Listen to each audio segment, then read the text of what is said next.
آپ نے سنا ہوگا وَمَا خَلَقْتُ الْجِنَّ وَالْإِنسَ إِلَّا لِيَعْبُدُونَ۔ اللہ تعالیٰ نے تمام جناتوں کو، انسانوں کو اپنی عبادت کے لیے پیدا کیا، بندگی کے لیے پیدا کیا، اطاعت اور فرمانبرداری کے لیے پیدا کیا ہے۔ یہ سب نے سنا ہے اور کہتے رہتے ہیں۔ اور یہ ساری کائنات جو ہمیں نظر آ رہی ہے، زمین ہے، سمندر ہے، پہاڑ ہے اور درخت ہے، نہ جانے کتنی مخلوقات ہیں، ان سب کو اللہ نے کیوں پیدا فرمایا؟ پہلے پارے میں اس کا تذکرہ آتا ہے هُوَ الَّذِي خَلَقَ لَكُم مَّا فِي الْأَرْضِ جَمِيعًا۔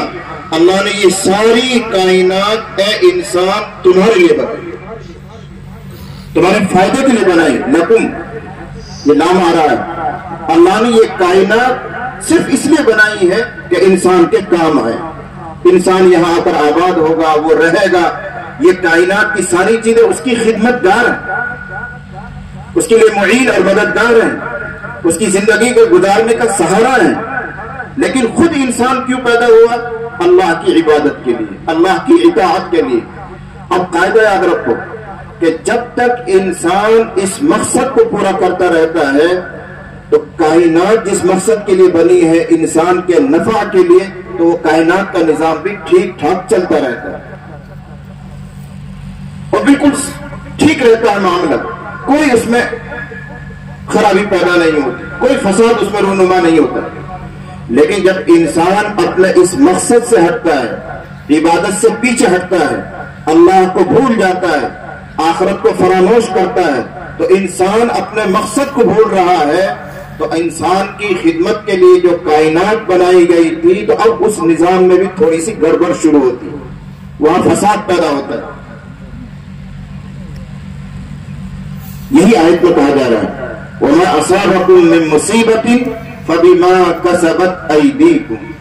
تمہیں جو کچھ بھی مصیبت پہنچتی ہے وہ تمہارے اعمال کی بدولت ہے، تمہارے کرتوتوں کی وجہ سے ہے، تمہاری معصیت کی وجہ سے ہے، یہ اللہ تعالیٰ ارشاد فرماتا ہے۔ وَمَا أَصَابَكُم میں بہت عموم ہے، بہت عام بات کہی گئی، جو کچھ بھی تمہیں پہنچتا ہے، کسی کو سر میں درد ہو جائے، کسی کے گھر میں قرضہ آ جائے، کوئی آدمی مفلس ہو جائے، تنگ دست ہو جائے، یا کوئی موت کا حادثہ ہو جائے، یا بڑے بڑے حادثہ رونما ہو جائے، زمین پر زلزلہ آ رہا ہے، وقت پر بارشیں نہیں ہو رہی ہیں، فصل پوری طرح باہر نہیں آ رہی ہے، یا اور بہت زیادہ حالات خراب ہوا ہے کہ حکومت تمہارے خلاف ہو گئی ہے، مسلمان طرح طرح سے ظلم کا شکار ہو رہا ہے، یہ سب آئے گا وَمَا أَصَابَكُم۔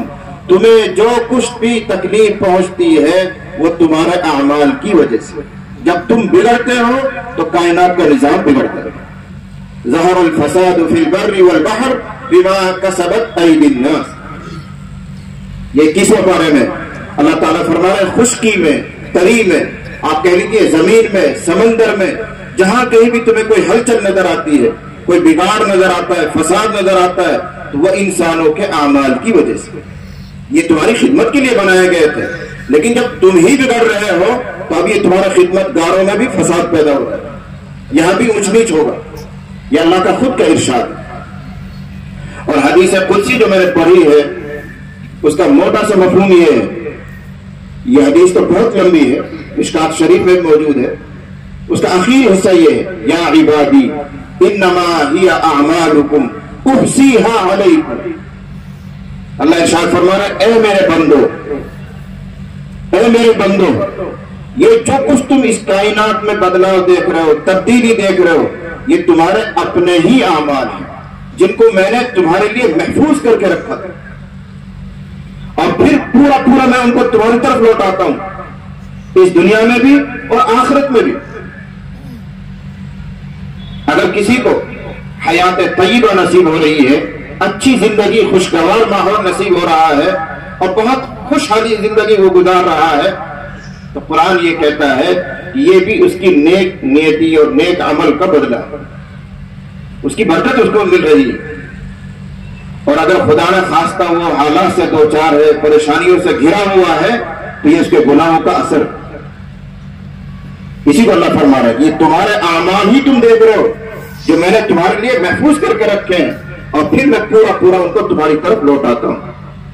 فمن وجد خیرا فلیحمد اللہ، بس جو بندہ اپنے موافق پاتا ہے حالات کو، خیر دیکھتا ہے، خوشحالی دیکھتا ہے، تو اللہ کی تعریف کرے، اللہ کا شکر گزار ہو جائے، اور جو اس کے علاوہ حالات پائے، مشکلات سے دوچار ہو، تنگی ترشی دیکھے، ظلم کا شکار ہو جائے، تو پھر وہ کسی کو ملامت نہ کرے، وہ اپنے آپ کو ملامت کرے۔ اس حدیث کو اگر سمجھنا ہو تو ایک دوسرا حدیث کو ہم سامنے رکھیں گے اور دونوں حدیثوں کو ملائیں گے تو بات واضح ہو جائے گی، کھل جائے گی۔ حضرت حسن بصری علیہ الرحمہ بڑے جلیل القدر آدمی ہے اور بہت بڑے عالم بھی تھے اور عابد بھی تھے۔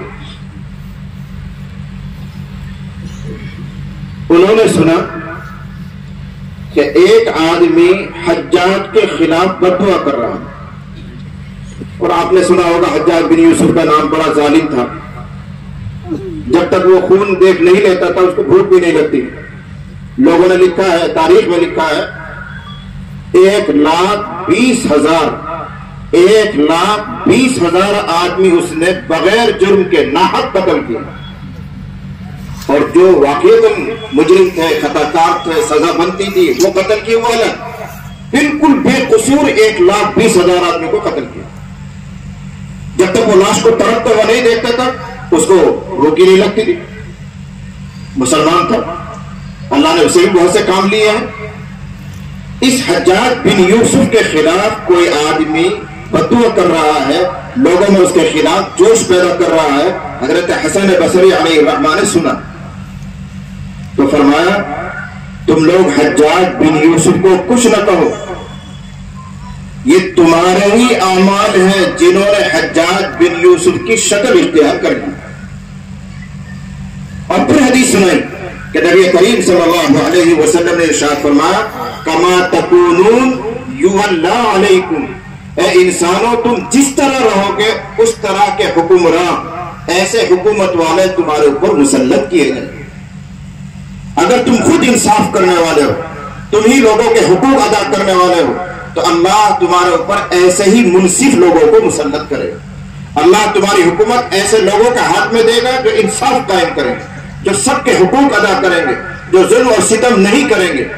لیکن اگر تم خود ہی ظالم ہو جاؤ، تمہارے خود کے اعمال اگر بگڑ گئے، تو اللہ تعالیٰ تمہارے اعمال کی سزا فوری طور پر یہ دے گا کہ تمہارے اوپر تمہارے حکمراں جو مسلط کیے جائیں گے وہ ظالم ہوں گے، وہ تمہارے حقوق کو کھا جانے والے ہوں گے، وہ تمہارے اوپر ظلم کے پہاڑ توڑ دیں گے۔ اس لیے اس کی برائی نہ کرو۔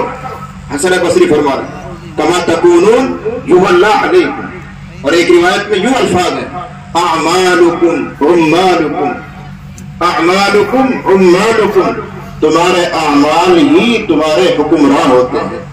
جیسے یہاں سے اوپر اعمال بھیجو گے ویسے ہی فیصلے آسمان سے زمین پر آتے ہیں۔ ایک ضابطہ ہے اللہ تعالیٰ، اگر تم اللہ کو خوش کرو گے، اللہ کو راضی رکھو گے، تو اللہ تعالیٰ اس دنیا کو ہمارے لیے پرسکون بنا دے گا، حالات کو خوشگوار بنا دے گا، سب چیز ہمارے تابع ہو جائے گی۔ اور اگر اللہ ناراض ہو جائے تو ہمیں تنبیہ کرنے کے لیے، بیدار کرنے کے لیے، اپنی ناراضگی جتانے کے لیے وہ تھوڑی سی دنیا میں ہلچل مچاتا ہے، حالات کو اونچ نیچ کرتا ہے، تاکہ انسان تھوڑا سا بیدار ہو جائے، وہ توبہ کرے، وہ استغفار کرے، اللہ کی طرف پلٹنے والا بن جائے۔ یہ بھی مہربانی ہے اس کی کہ کم از کم وہ اپنی ناراضگی ظاہر تو کرتا ہے۔ لیکن بڑی آفت یہ ہے کہ سارے حالات ہم دیکھ رہے ہیں، لیکن اللہ کی طرف رجوع، مسجدوں کا آباد کرنا، توبہ اور استغفار کا جس قدر اہتمام ہونا چاہیے تھا وہ زیرو بھی نہیں۔ ہمارا اور آپ کے اندر کوئی تبدیلی نہیں۔ اس چیز کا رونا کون سی برائی ہے جو آج نہیں ہو رہی؟ ہمارے حضرات علماء کرام نے بہت سی باتوں کا تذکرہ کیا ہے۔ ہماری اولاد کا بگاڑ ہمارے سامنے ہے، دین سے وہ دور ہو گئے، نمازوں سے وہ دور ہو گئے، ہماری مسجدیں ویران ہوتی جا رہی ہیں، علم دین سے ایک طرح سے نفرت پھیلتی جا رہی ہے۔ اب تو یہ سوچنے لگے لوگ کیا کریں گے دین پڑھا کے، کیا کریں گے مولانا بنا کر، کیا کریں گے حافظ صاحب بنا کر، وہی 5,000 روپے کمائے گا، یہ خود زندہ رہے گا یا ہمیں زندہ رکھے گا؟ یہی تو سوچ ہو گئی۔ اول تو علم دین کے ذریعے دنیا کمانے کی نیت کرنا ہی بیکار ہے، وہ تو آخرت بنانے کے لیے ہے، اللہ کی معرفت حاصل کرنے کے لیے ہے۔ علم دین تو اللہ کی مرضیات کا جاننے کا ایک طریقہ ہے